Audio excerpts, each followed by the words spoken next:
Isang mapagpalang araw mga idol. Nandito na tayo ngayon sa spot natin, pero iba to. Ayan. Pakita ko sa inyo, ayan. Puro palaisdaan dito mga idol. Ayan o. Ayan. Bali, ito yung spot natin mga idol. Ayan. Dito tayo tatataw, ano, pag ganyan. Kaya lang maitim ang tubig mga idol. Bakit kaya, ano? Ano?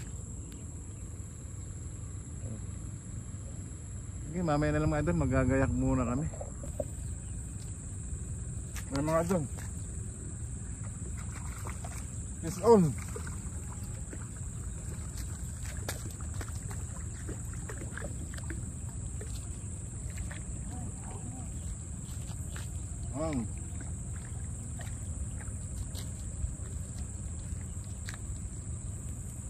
Thank you Lord.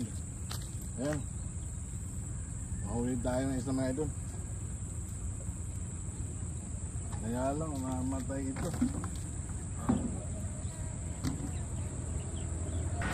Pag-ihaw ito mga idol kasi ano, lunok na lunok yung taga, namamatay.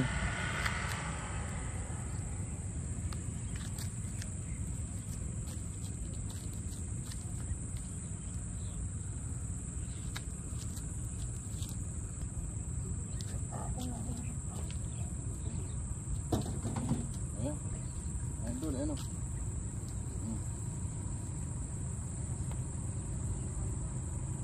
Pang-prito yan mamaya. Ano? Ayan. Okay, mamaya na lang ulit mga idol.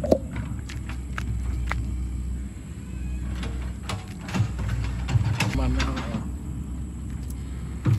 May mga idol ng pwesto. Ayan o. Madalang dun, dalawa lang ang nahuli namin. Ayan, spot namin, oh. Ayan. Okay, mamaya na lang mga idol, nakahuli. Huwag mo kasing tanggalin ang tanggalin. Ay, natanggal yung taga. Uwi na kami. Ito, ang ganda ng aming spot, oh. Ayan, oh. Bali, 4 na piraso na huli namin mga idol. Ay 5 pala mga idol, maliliit. Isang mapagpalang araw sa inyo mga idol. Kumusta po ang bawat isa? At saka sana po yung nasa mabuti tayong kalagayan. Ito kasama ko itong maminwit. Ayan, kasi bagong dating lang siya mga idol. Siguro mag-ingat na lang po tayo lagi sa araw-araw natin pamumuhay. At lagi tayong magdasal na maging ligtas sa lahat ng sakit, sa lahat ng masama, kapamakan at kalamidad. Bye bye.